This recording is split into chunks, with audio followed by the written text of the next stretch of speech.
to the Daily Grind. Thanks for checking out the channel. Make sure to hit subscribe if you're new and hit thumbs up if you're not a baby back bagel biting bitch boy, cause you know what time it is. It's full time. MMA. It's all fun and games until the boss of all bosses gets involved.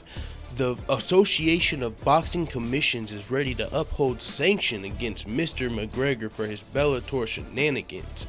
Now, the Association of Boxing Commissions is the boss of all bosses. They're the governing body that rules over all combat sports governing bodies, and they're ready to punish Conor McGregor for his actions. In their statement, the way they laid it out, I mean, you really can't blame them, because anybody else would be punished. The only reason people are saying Conor shouldn't get punished is because he's such a big star. And I mean, what kind of fucking precedent is that? Like, oh no, Conor McGregor, you know, he just fought Floyd Mayweather. He should be able to fucking scale the fence and push a referee and slap an official. And you know what I'm saying? It's not like he actually pushed him into the concussed fighter. He pushed him, and then other people stumbled into the concussed guy. So, you know, it's kind of better. Like, no. So this is what the Mike Mazzulli, the president of the Association of Boxing Commissions and Combative Sports, the ABC, released the following statement. While the Mohegan Tribe Department of Athletic Regulation, the MTDAR, was regulating Bellator 187 in Dublin, Ireland on November 10th, 2017, the following events took place during the Ward vs. Redmond bout. This is where it gets spicy. Mr. Conor McGregor, who was a spectator at the time, disrupted the event by scaling the cage prior to the conclusion of the bout.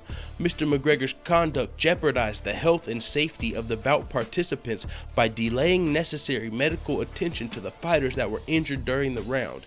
In addition, Mr. McGregor assaulted referee Mark Goddard and the Bellator staff. The MTDAR has been in consultation with the upper management of the UFC regarding Mr. McGregor's inappropriate and unacceptable behavior. The MTDAR has also contacted members of the Association of Boxing Commissions that have licensed Mr. McGregor in their jurisdictions to inform them of Mr. McGregor's behavior. So this is going to the fucking up and ups, you know, the top of the food chain. So I don't think fucking your stardom, you know, it's not like the UFC can say, you know, he toughen up. You know, this isn't just up to the UFC. This isn't just up to Bellator, who might be fine with it because it's promoted. And Bellator's probably fine with the sanctions, because whenever it comes down, whoever sanctions Conor McGregor, if he gets any sanctions, it doesn't matter what it is. It's going to bring up the fact again and again and again that this was at a Bellator event. So the UFC can't be too happy with this. When and if Conor McGregor receives a sanction or punishment for this unacceptable behavior, then that calls off any chances of Conor McGregor fighting at December 30th at the end of the year card where they wanted him to fight versus Tony Ferguson. Since it's already been almost a year since he won the lightweight title, if he gets suspended now, then however long it is, he might have to vacate his title. And Tony Ferguson's back at it on Twitter, you know, defend or vacate. I don't care if you vacate, put the title where it belongs. You can take, you know, you're the paper champ, give me the title, I'll start defending it. I don't care if I fight you or not, but that's my fucking title. So with that being said, Conor McGregor might have to fucking vacate. And that's gonna suck for his legacy, because a lot of people are saying you've got to defend at least one title. If he gets stripped of this title, this will be the second title he was stripped of. He got stripped of his featherweight title when he moved up to fight at lightweight. Then now he'll be getting stripped of this. You know what I'm saying? It could be bad for Conor.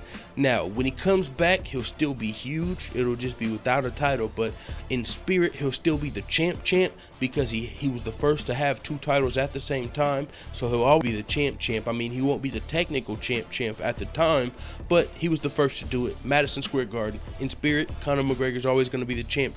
So if he comes back and doesn't fight Tony Ferguson and instead fights George St. Pierre for the biggest fight in MMA history, he's still going to be Conor. People are still going to be rooting for him. It just won't be, he won't have that strap. And then he's still going to have haters that say, oh, he never defended a belt and blue.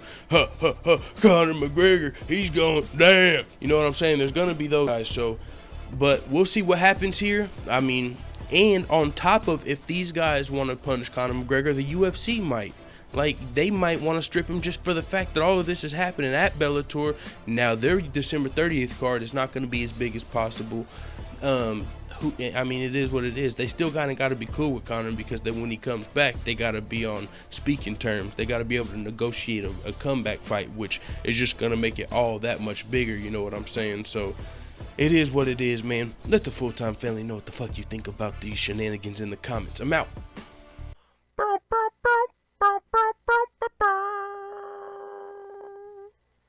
Da da da da da. It's the motherfucking DOG.